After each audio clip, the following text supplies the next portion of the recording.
Hey, it's W5HR. Well, I have an update. I did get in there and I did replace that point 0.1 capacitor. Let me show you first here. That point 0.1 cap on this grid blocking supply control line right there on this 6,000 tube. It's going through a 15K, but I pulled it out.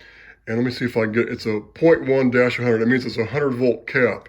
Well, that's why the thing failed after all these years. It's only a 100 volt cap. They probably thought, well, mine's 55 volts on the grid line, for the block that, to keep the tube in cutoff, and the multiplier tubes would be fine, and this wouldn't hurt me, this would be fine. But they didn't take into account the ACRF, that this thing's going to bypass the ground.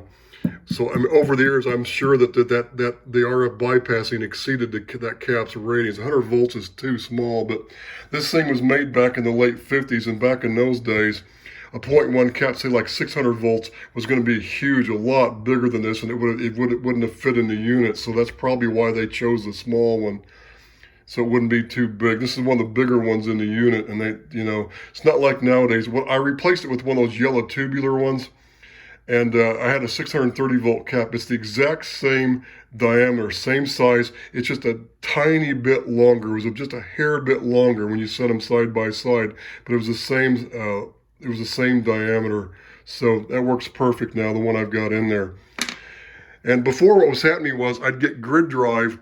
I'd come in here, I could just power the transmitter up, and I would get good grid drive after about 20 or 30 minutes all by itself. I didn't even have to transmit. I just turned the thing out on, let it warm up for a while. After about, no more than 30 minutes, it would start outputting, and that line was getting grounded. It was this cap here was causing the problem.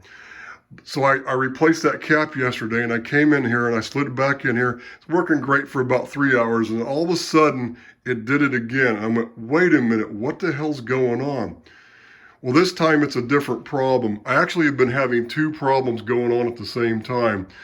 The first thing I did was I clipped my voltmeter. See what I've done here on this supply? I have one transformer. I'm getting the negative supply this way off of it and the positive supply this way off of it. And this is my circuit. This is a bit overkill. I didn't have to get it this elaborate on this thing, but originally I had the Zener. This is my updated schematic. I've eliminated that Zener because I don't need it anymore. It's gone. But what was happening was, as soon as it happened again last night, I clipped the voltmeter right here, and the voltage was dying. It was like minus 10 volts, and it kept going down. It was getting close to zero, which meant the voltage went away, and it was just slowly bleeding the caps. The voltage I still had was the caps bleeding off. And the difference is now I've got the 40K series resistance. So if it was this thing causing a problem in the exciter, well, it wouldn't have killed the output on the output of the supply, this 500 volt, negative 500 volt supply, right? With that 40K in there, it wouldn't have, I still would have had enough voltage there. Well, that tells me that this is a supply problem now. And I think what's happened is when I originally had this resistor in here as a 7.5K, to that Zener, and this cap started leaking. What happened is, the reason I had to originally decrease this resistance to get the voltage up on that Zener all the way was because this stupid little cap was leaking inside the exciter. And I think what happened is, as I started using it, when I first powered it up in the garage 2 summers ago, because this thing had been sitting since probably the 1970s. This thing probably hadn't been powered up since the early 70s or mid 70s at the latest. So it just sat there. And I think what happened is, when I first powered it up, this cap was so bad that I had to increase that decrease that resistance to get the Zener voltage up all the way. And as time went on, it probably started reforming a little bit, which is why that voltage on that Zener started creeping up. It makes perfect sense what's happened with this. So that was the main issue. So that cap is gone now. But when I checked the voltage last night, I thought, okay, well, what it probably is probably one of these rectifier diodes is probably opening up. Having that 7.5K, when that Zener shorted initially, it was probably loaded it down really heavy, and it may have killed what these diodes probably opened up. Probably one of these diodes here, these series diodes, and I have them in series to handle the voltage. These are 3 amp diodes, and it dawned on me that, though, when I turned it off, that's what I'll do. I'll just change the diodes. It dawned on me this morning, wait a minute, I didn't bother to check the input side. What if that chokes what's opening up? Because if it was a short, if it's something had shorted here somewhere, or one of these caps were leaking the ground, or these caps were going bad, shorting the ground, then I would have blown this fuse. And I've actually blown the fuse. I've blown this positive supply fuse twice, and I've blown this negative one once. So I know the fuses are right.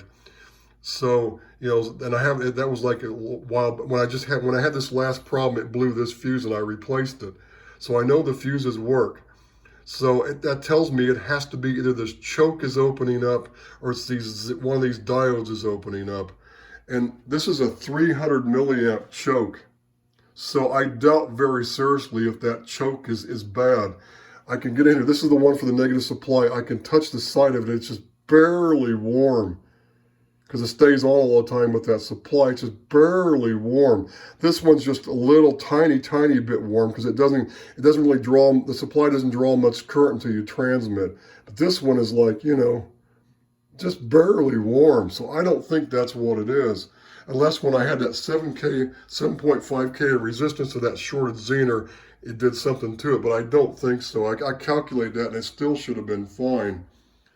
So anyway, that's kind of what I'm waiting on. I've had this thing on for almost 3 hours again, and it's been about 3 hours now, and it still hasn't, the problem still hasn't, you know, revealed its ugly head again yet.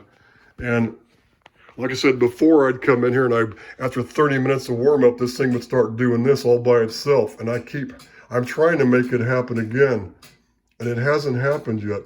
Oh, by the way, I have my high V play switch off, so when I do this, all it does is it just turns the exciter on and off. See how my screen current meter and the plate current meter on the 4400, see when I hit the button, see how the meter comes up a little bit? You know what it is? It's my keep alive supply for the 3 diode negative peak limiter. That's what it is. And I realized I probably didn't even need that relay. I probably could have left the voltage on the tube going through the transformer and the tube the whole time. It didn't really have to be switched, now that I thought about it long enough, because that low of voltage is not going to, if it could stay on there, that's not going to hurt anything. Now without grid drive, I don't think I could turn the grid drive, but see, I have that protective shunt resistor in there, so it doesn't ever have no grid drive. It's not going to hurt anything.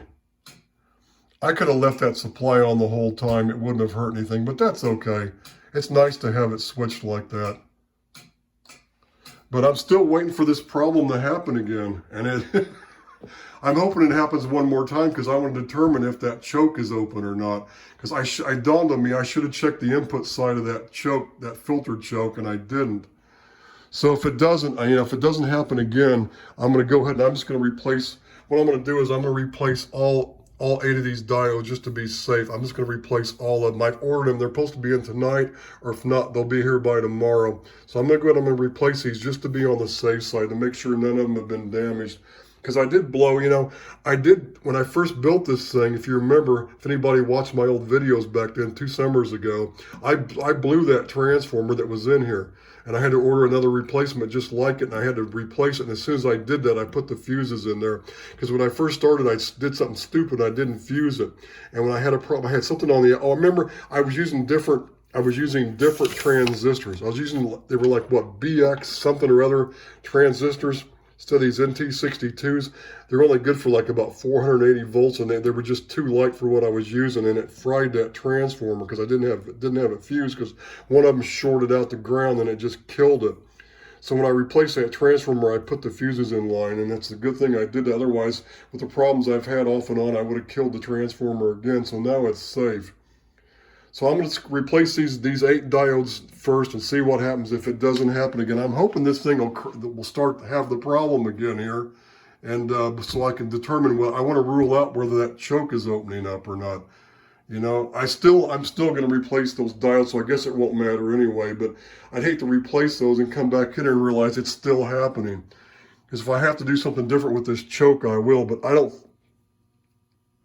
think there's a problem with the choke. And like I said, if this cap string was leaking the ground, it would have blown the fuses, right? Because the output last night, right here at this point, went all the way down to almost nothing. With 40K in series, with that grid blocking line, that 40K is not going to kill the voltage on this. Because the first thing I did was I checked it here, and it was like, oh, it was almost 0. Oh crap, the problem's still happening. Then when I went over here, I realized it was in the same spot. Okay, So it's my supply that's having a problem now.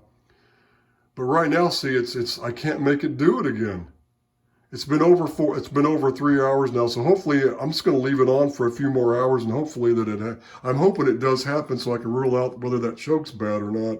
So that's kind of what I'm waiting on. So that's all we have for now, and I'll post a final update once I get this problem completely solved. This is W5HR and an O.